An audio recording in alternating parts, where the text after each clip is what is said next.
शुक्रवार दिनांक 3 सप्टेंबर रोजी सिन्नर प्रहार जनशक्ती पक्षाच्या वतीने आंदोलनाच्या 8व्या दिवशी सरणावर प्रतिकात्मकरित्या बसवलेल्या शेतकऱ्यांचा अंत्यविधी आंदोलन करण्यात येऊन न्याय न देणाऱ्या शासनाचा निषेध व्यक्त करण्यात आला।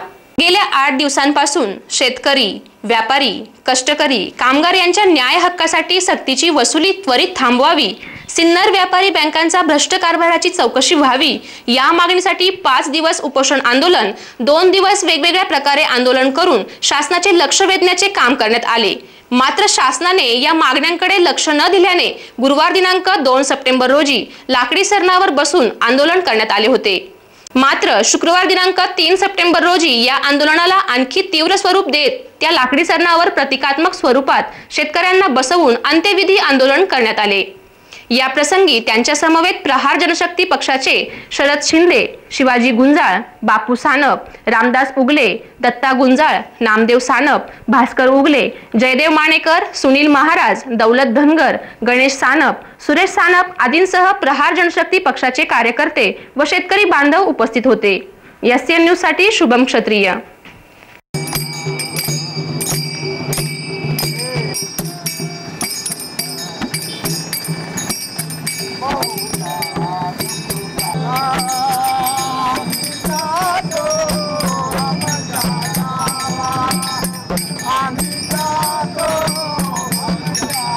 आज 8 दिवस झाले उपोषणला।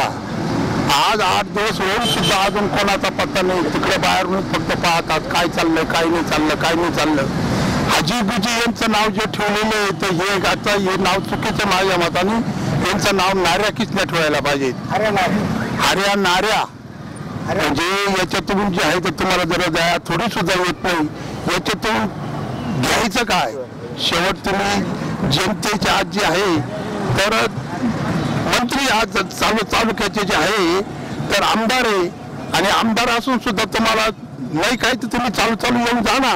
काय होतं आम्ही काय काही करणार आहे का? कुठं काही आहे का?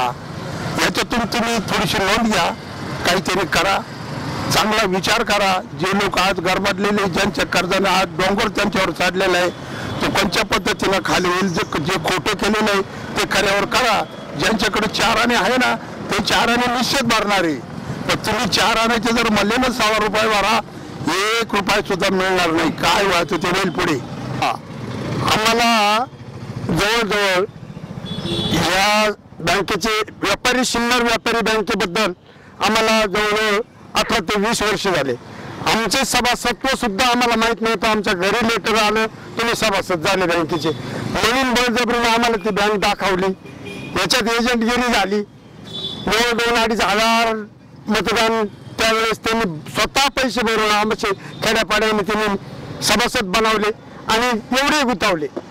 असं करता करता आम्हाला 18 वर्षानंतर पत्र आलं।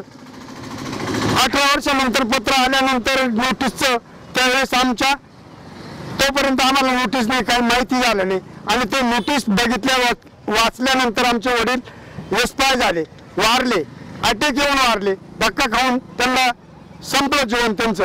तसं आज आम्ही 8 दिवसापासून इथे उपोषणाला बसलेले आणि आजी माजी आमदार आणि हे डायरेक्टर बॉडी आणि मॅनेजर यांच्या या खूप वाईट कृत्य कार्यक्रमामुळे या शेतकरी बांधवांना आम्हाला जीव गमवावा लागत आहे। तरी याची दखल अजून शासनापर्यंत पोहोचली नाही। त्यामुळे आज आम्ही इथं सरळ रचून थांबलेले, त्याच्यावर बसलेले आणि फक्त गाडी लावायला कोणीतरी यायला पाहिजे आणि त्यांचीच वाट पाहतोय। परंतु मुलाखत घ्यायला आले आणि करतो असं करता करता 8 दिवस लोटले।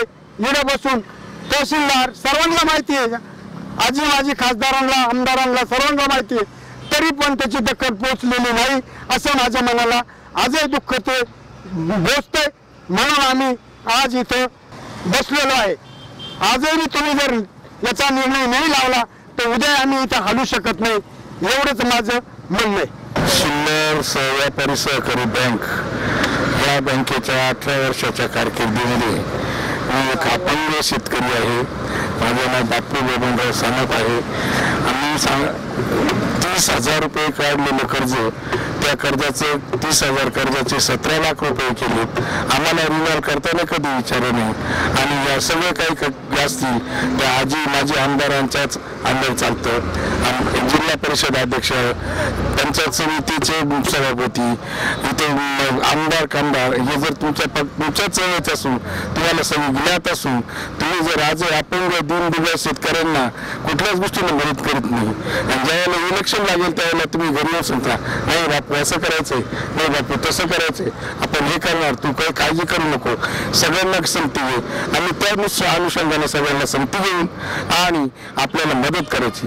त्यामध्येची अपेक्षा आम्ही ही ठेवायची का आमच्या पार आत्महत्याची करायची वेळ आलेली आहे आणि आम्ही आज आत्महत्येची परवानगी मागतोय. तुमच्या ज्ञात असले तुमच्या अंडर असलेले सर्व सरकारी कर्मचारी पदाधिकारी यांच्याकडे येऊन चौकशी करून योग्य न्याय द्या, अयोग्य देऊ नका. आमच्यावर जो अन्याय होतो तोच दूर करा. जो आमच्याकडे असलेलं जे आहे ते आम्ही तयार आहेत, परंतु जो आमच्यावर अन्यायानं लादला गेला आहे तुम्ही 4 गुंड हाताशी धरून ज्यांनी आम्हाला हे दिवस आणलेत त्यांची चौकशी करा, ईडी चौकशी लावा आणि आम्हाला योग्य तो न्याय द्यावा हीच विनंती. जय प्रहार जय. सरणावर का बसलो, अंत्यविधी का करत आहोत? माणूस सरणाव कधी बसतो? ज्यावेळेस तो मरण पावतो त्यावेळेस तो सरणावर बसतो. म्हणजे घराला सर्वात जास्त दुःख असेल तर ते मरण. आणि आज आम्ही जिवंतपणे सरणावरती बसलो आहोत. जिवंतपणे आम्ही अंत्ययात्रा आम्ही आज करत आहोत. का आमच्या गोरगरीब जनतेची भावना, अडचणीत आलेला गोरगरीब, आमचा शेतकरी, गोरगरीब, दुकानदार, व्यावसायिक हा कर्जाच्या विळख्यात अडकलेला आहेत. कर्जाच्या आजगऱ्याच्या कर्जरूपी आजगऱ्याच्या विळख्यामध्ये अडकलेला आहेत. त्याच्यातून आमची सुटका व्हावी.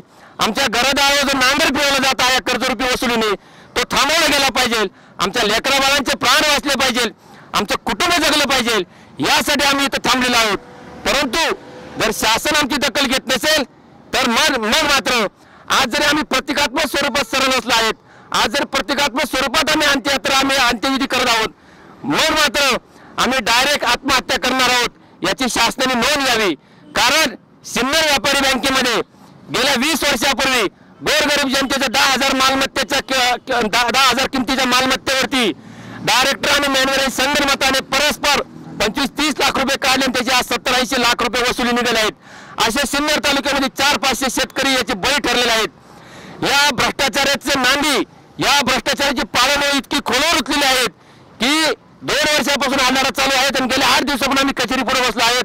तरी सुद्धा सिन्नर तालुक्याची मतं घेऊन आजी माजी आमदार जे आमदार होतात, जे खुर्ची मिळवतात, त्यांना अजिबात त्याचा दया माया नाही ठेवत, त्यांनी त्याची दया सुद्धा येत नाही.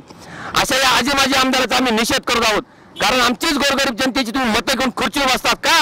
जेव्हा आमच्यावर संकट येईल तेव्हा तुम्ही आम्हाला न्याय दिला पाहिजे, आमच्यासाठी धावून आलं पाहिजे. मग आज या शेतकऱ्यांचे घरदार मिळवत निघत आहेत. आज दुष्काळ पडला, लॉकडाऊन होतात, शेतकऱ्याकडे पैसा नाही. जर गव्हर्नमेंटकडे एसटी महामंडळाचे पगार करायला नाही, कारण एसट्या बंद होत्या म्हणून पगार देऊ शकत नाही, मग तोच न्यायाने आम्हाला जर तुम्ही घरात बसवलं होतं 2 वर्षे आणि आमच्या तालुक्यामध्ये पावसाचा थेंब नाही, आमचं उत्पन्न नाही, मग आम्ही कसे कर्ज भरू शकतो? आजचा हा अंत्यविधी आम्ही अजून थांबलेला आहोत का? आमच्या अंत्यविधीला दादा तहसीलदार साहेब येणार आहेत, कलेक्टर साहेब येणार आहेत, आमच्या अंत्यविधीला आमदार आजी माझे आमदार येणार आहेत, पालकमंत्री येणार आहेत, मंत्री येणार आहेत, आदरणीय मुख्यमंत्री साहेब येणार आहेत. त्यांची आम्ही वाट पाहत आहोत. ते आल्यानंतर आम्ही अंत्यविधी करणार आहोत.